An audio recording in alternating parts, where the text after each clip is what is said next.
Hey, Calvary family, this is Pastor John here, and I am really excited to join in with you guys on this 40-day fast.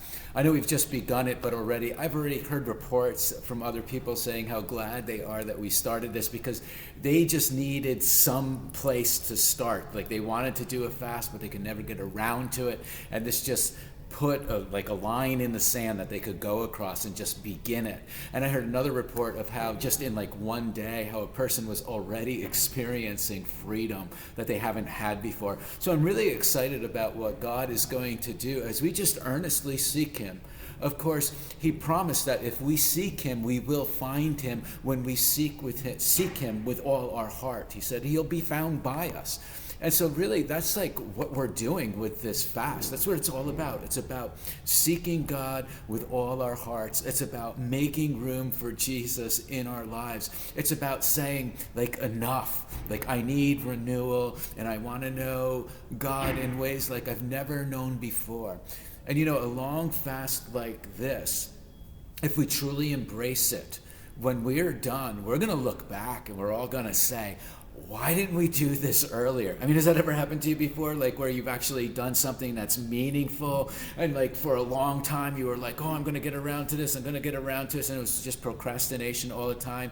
And then when you finally just go and do it, you go, oh, why didn't I do this? Why did I take so long to do this? And then you're just kind of completely blessed. But so that's what I believe is going to happen at the end of this 40-day fast.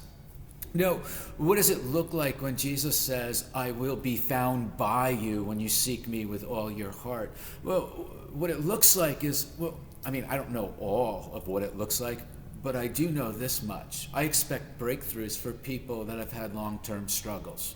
It means marriages being restored when couples are fasting together. It means people coming to Jesus. It means God being glorified. It means all of us falling more in love with Jesus. It means gaining more of a heart for Jesus. It means becoming more sensitive to the voice and the call of the Holy Spirit. I mean, all of that and more. It means that when we gather together, we are going to have a passion to bless God like we have never had before.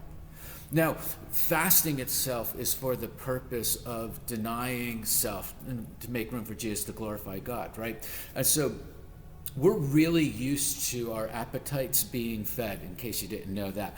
When the body has a craving, we just kind of feed the craving. We're not used to saying no to the body or to the emotions or to the even the sinful nature as far as that goes sometimes.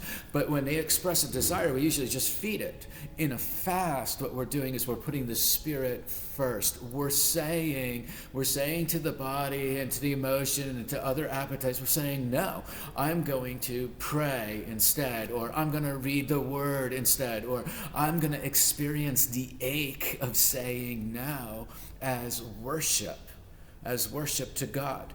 It's saying, Jesus, I desire you more. One of the reasons why temptations at times in our lives can be unbearable is because we just haven't learned to say no to our flesh. And so that's what a fast is teaching us. Okay, so with all this, let me mention this as well. And it's something I forgot to mention in the whole realm of fasting, and it's extremely important. That is the spiritual warfare that goes along with fasting. Expect to get smashed.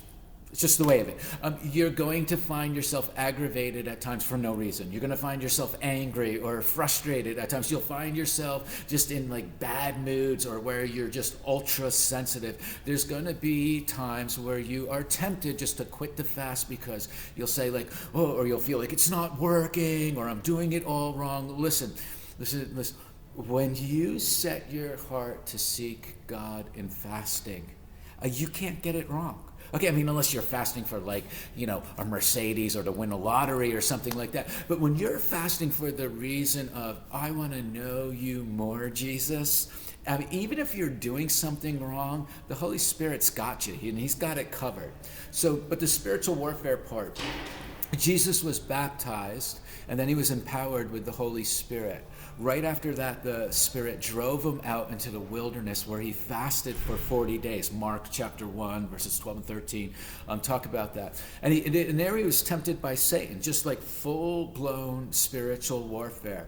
So The point is, why I'm mentioning this is, so if negative thoughts are seeming to take over your quiet time when you're trying to wait upon God, or if you're feeling especially agitated, or if people are extremely annoying to you, listen to the small voice of the Holy Spirit that tells you this is an attack. And then just confirm it. Say it in your mind or say it out loud. This is just an attack. If it happened to Jesus, it's going to happen to you. But what happened after Jesus' fast cannot be compared with what was going on before the fast. I love you guys, and I'm blessed to do this journey with you. It's just going to be amazing.